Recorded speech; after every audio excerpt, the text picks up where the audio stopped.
어느 돈 많은 분이 병에 걸렸습니다. 돈 많은 분이 병에 걸려가지고 병원에서 고칠 수 없는 불치병에 걸리고 말았습니다.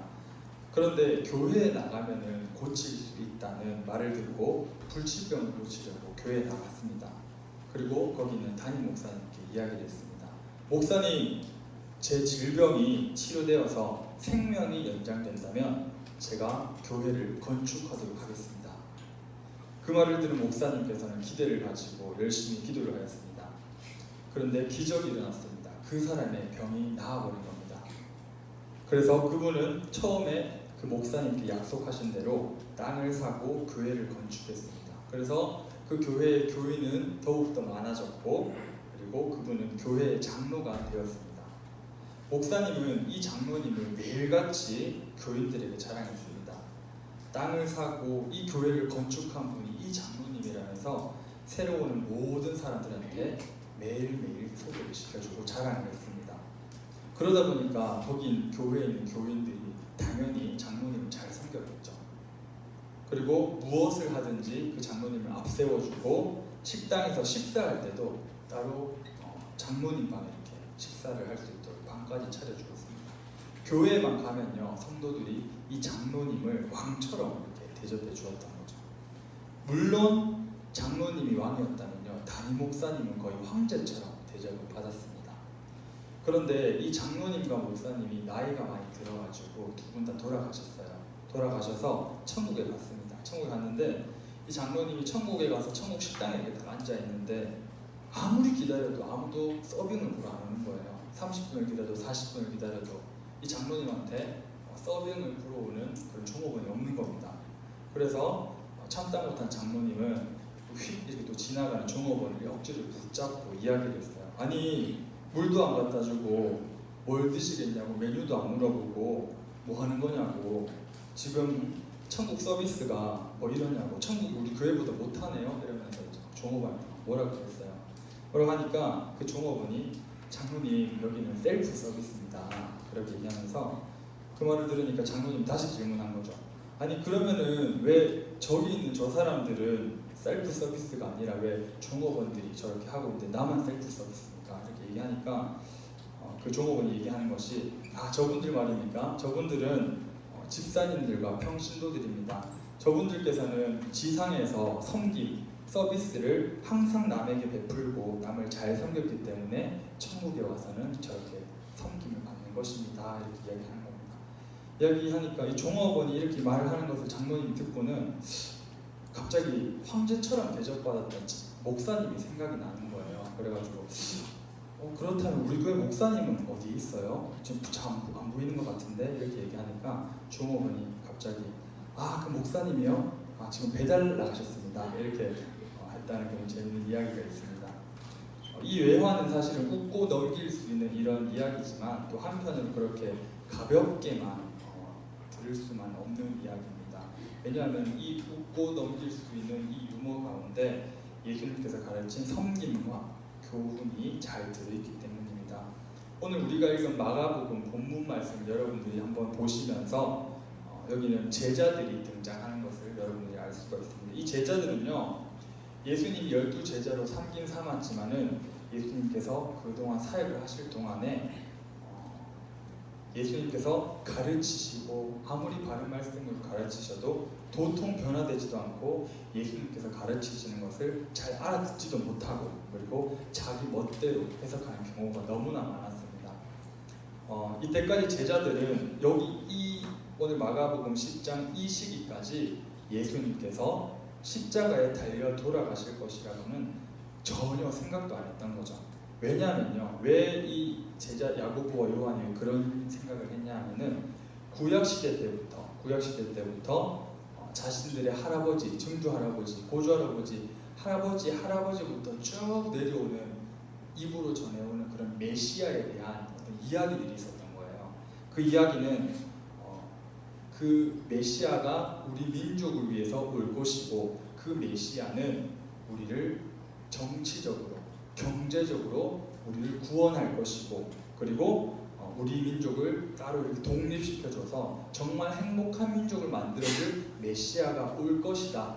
정치적, 경제적, 군사적으로 너무나 훌륭한 메시아가 올 것이다 라는 얘기를 매일 듣고 자랐기 때문에 이 제자들은 당연히 예수님께서 메시아라고 생각을 했을 거고, 당연히 예수님께서 한 자리 차지하시겠구나, 우리 민족을 정치적, 경제적, 군사적으로 독립시켜서 완전히 이렇게 세워주시겠구나, 이런 마음을 가지고 있었던 거예요. 그러니까 이런 얘기를 계속 듣고 자라왔기 때문에 오늘 야고보와 요한이 예수님께 얘기하는 이런 질문을 하고 있는 겁니다. 35절부터 40절까지 제가 한번 쉬운 성경으로 여러분들 이야기하듯이 한번 읽어볼게요. 네. 35절에 세베대의 두 아들인 야고보와 요한이 예수님께 나와서 말했습니다. 선생님, 우리의 소원을 들어주시기 원합니다. 예수님께서 물으시죠. 너희가 내게 무엇을 원하느냐? 그들이 대답합니다. 저희는 주의 영광스러운 나라에서 선생님의 오른쪽과 왼쪽에 앉게 허락해 주십시오. 예수님께서 대답하십니다. 너희가 요구하는 것이, 너희가 지금 나한테 말하고 있는 그 요구가 과연 너희는 뭔지 알고 있느냐? 너희는 내가 마시는 잔을 마실 수 있느냐? 그리고 내가 받는 세례를 너희는 받을 수 있느냐라고 이렇게 물어보십니다. 이렇게 물어보니까 야고보와 요한은 대답하죠. 예, 우리는 할 수 있습니다. 예수님께서 그 대답을 듣고 다시 말씀하십니다. 내가 마시는 잔을 너희가 마시며 내가 받는 세례를 너희가 받을 것이다. 그러나 내 오른쪽이나 왼쪽에 앉는 것은 내가 허락하는 것이 아니라 이 자리들은 하나님께서 정해놓은 사람에게 돌아갈 것이다 라고 얘기를 해주십니다. 예수님을 계속 따라다녔던 이 야고보와 요한은요, 권력과 그런 권세를 기대하면서 예수님을 따라다녔다는 거죠. 예수님께서 대통령이 되실 그 나라에 우리를 국무총리와 비서실장으로 삼아주세요, 이 이야기를 하고 있는 겁니다. 조선시대 같았으면 우의정, 좌의정 정도 됐겠죠. 십자가에 못 박혀 죽으러 가시는 예수님을 향해서 그들은 전혀 예수님과 다른 것을 기대하면서 예수님을 따라갔던 거죠. 그들은 제자이면서도 잘못된 제자의 길을 걷고 있었습니다. 이처럼 야고보와 요한처럼 왜곡된 제자의 길을 걷는 사람이 이때만 있었던 게 아니라 사실은 오늘날에도 잘못된 왜곡된 제자의 길을 걷는 사람들이 너무나 많습니다. 요즘 한국교회는 예수를 믿으면 부자가 될 것이라는 부자 복음이라는 것이 유행을 해요. 조금 더 고급 단어로 이야기하면 기복신앙이라고 얘기를 하는데, 기도하면 복을 받을 것이다, 그 물질적인 복을 얘기하는 거예요. 바른 제자의 길을 완전히 왜곡하고 있습니다. 제자의 길은 사실은요, 자기 십자가를 지고 예수를 따라 함께 죽으러 가는 길임에도 불구하고 물질적인 복을 받기 위해 예수님을 믿는 자들이 너무 많다는 거죠. 근데 복음의 핵심은 물질적인 복이 아니라 바로 십자가가 우리의 복음의 핵심입니다. 예수님과 함께 우리는 죽기 위해 육체적인 죽음일 수도 있고 우리 자신을 버리는 그런 겸손한 죽음일 수도 있습니다. 그런 것을 위해 예수님과 함께 우리는 죽기 위해 예수님을 믿는다는 것을 잊지 않는 우리 고등부가 되기를 바랍니다. 그렇다고 여러분, 하나님께서 너무 굳으세셔가지고 우리들에게 물질적인 복을 주시는 것을 싫어하시냐? 그건 아닙니다. 그런 얘기가 아니라 우리가 아직 그 재물을, 하나님께서 주신 그 물질적인 축복을 올바르게 사용할 수 있는 지혜와 자세와 마음이 아직 갖춰져 있지 않기 때문에 예수님께서는 그것을 여러분들에게 연단을 시키시는 거죠.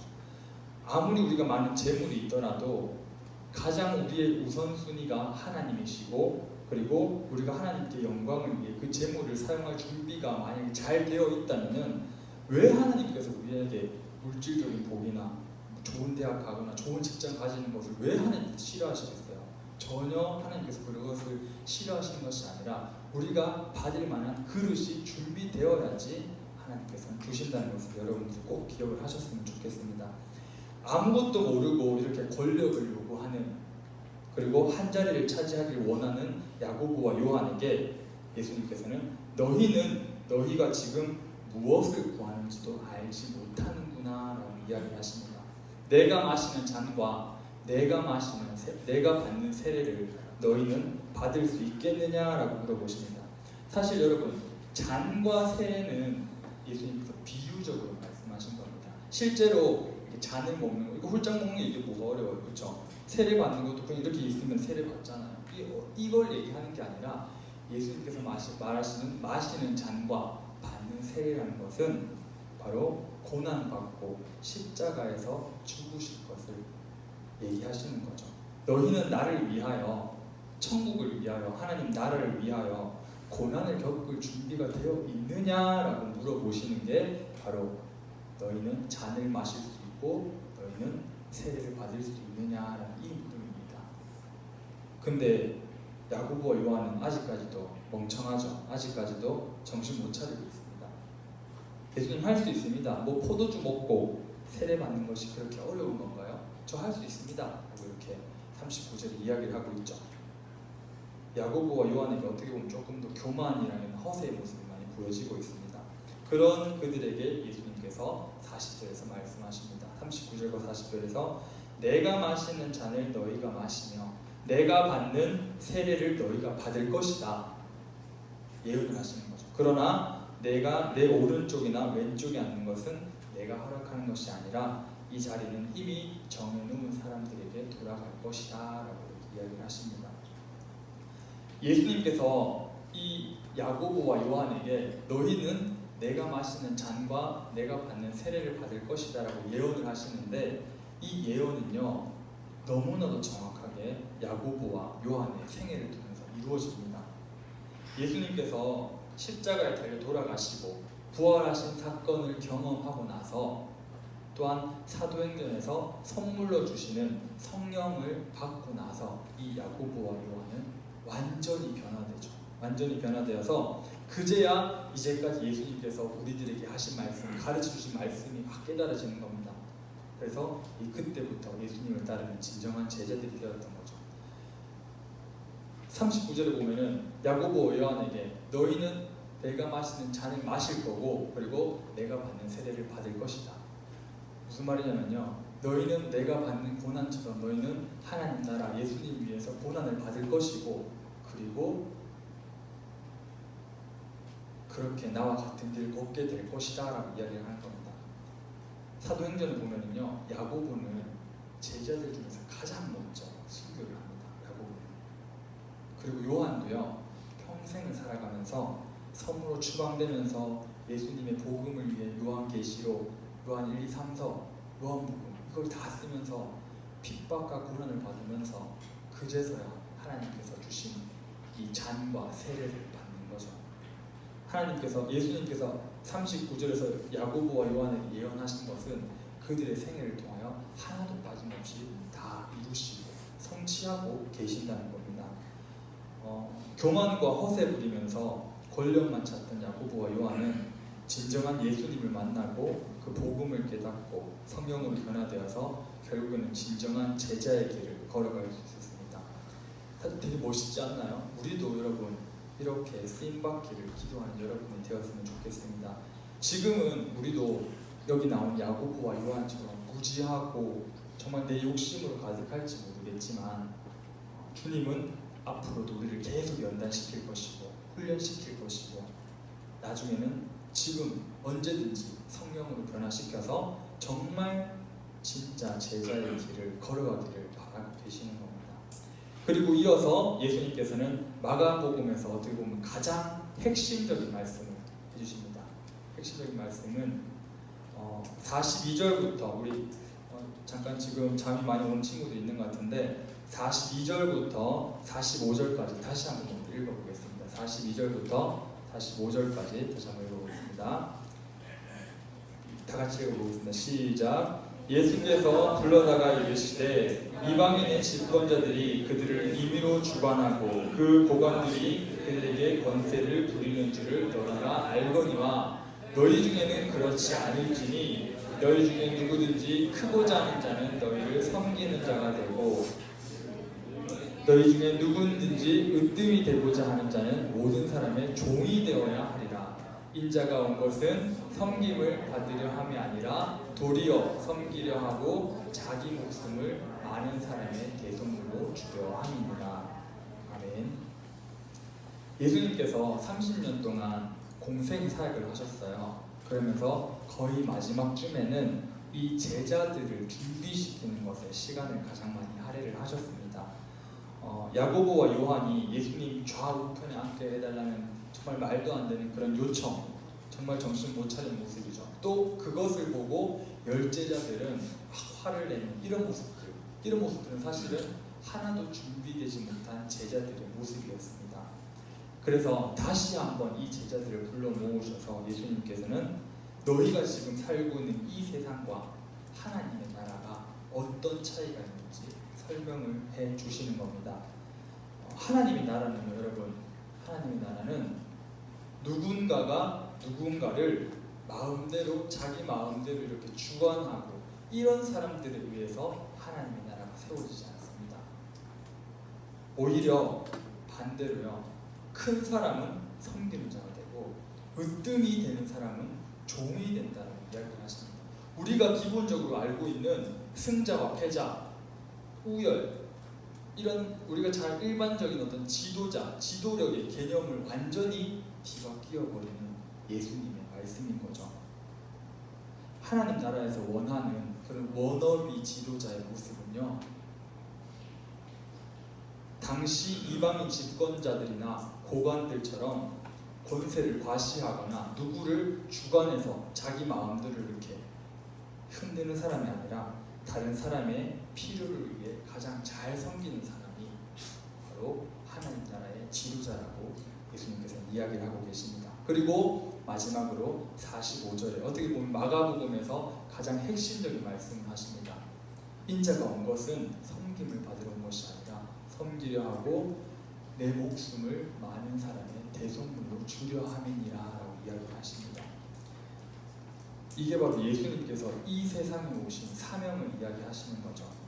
예수님의 사명은 여러분 섬기는 거였습니다. 섬기는 거였는데 어떻게 보면 이 내 목숨을 다른 사람의 목숨을 대신하여 죽는다는 것은요, 섬김 중에서도 가장 최고의 섬김입니다. 섬김 중에서도 최고 난이도의 섬김이고 섬김 중에 절정이라고 이야기할 수가 있는 거죠.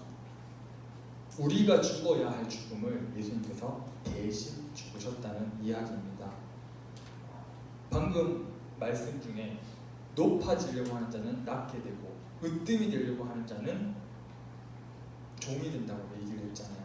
예수님께서는요, 반대로 낮은 것 중에 가장 낮은 섬김으로 섬기셨기 때문에 결과가 어떻죠? 결국에는 하나님, 전능하신 하나님 우편에 앉을 만한 자격이 마땅히 있는 분이라는 그런 사실과 이어지는 겁니다. 무엇보다도 낮은 섬김의 자리로 예수님 스스로 자발적으로 가셨기 때문에 결국에는 하나님 우편에 앉을 수 있는 그런 예수님이 되시는 거죠. 사랑하는 고등부 여러분, 우리가 사실은 예수님을 믿고 이 복음을 전해야 하는 사명에 있어서 군대로 치면은요, 우리는 최전방에 있습니다. 지금 최전방에 있는데 우리가 복음을 전하기 위해서는요, 사실 그 복음이 무엇인지 우리가 먼저 알아야 돼요. 우리가 먼저 삶으로 체험하고 우리가 그 복음이 뭔지 알아야지 사실 전할 수 있는 거잖아요. 복음의 전달자가 되기 전에 우리가 먼저 복음의 체험자가 되기를 예수님의 이름으로 간절히 소망합니다. 그리고 우리가 가장 낮은 모습으로 우리 죽음을 대신하여서 십자가에 달리셨던 예수님을 향한 그런 진정한 감사랑 기쁨을 우리가 삶에서 먼저 녹여내야 되고, 그리고 우리가 그렇게 느낀 기쁨과 감격을 우리가 다른 복음을 모르는 친구들이나 사람들에게 전해야 된다는 거죠. 아까 말씀드린 것처럼 우리는 복음의 전달자임과 동시에 복음의 체험자라는 것을 여러분들이 꼭 잊지 마시고, 우리가 삶 속에서 이 십자가 복음을 꼭 드러내며 살 수 있게 해달라고 우리에게 용기를, 또한 성령님 우리의 마음을 변화시켜 달라고 꼭 기도하며 이 섬김의 사명을 잘 감당할 수 있는 우리 고등부가 되기를 예수님의 이름으로 간절히 소망합니다.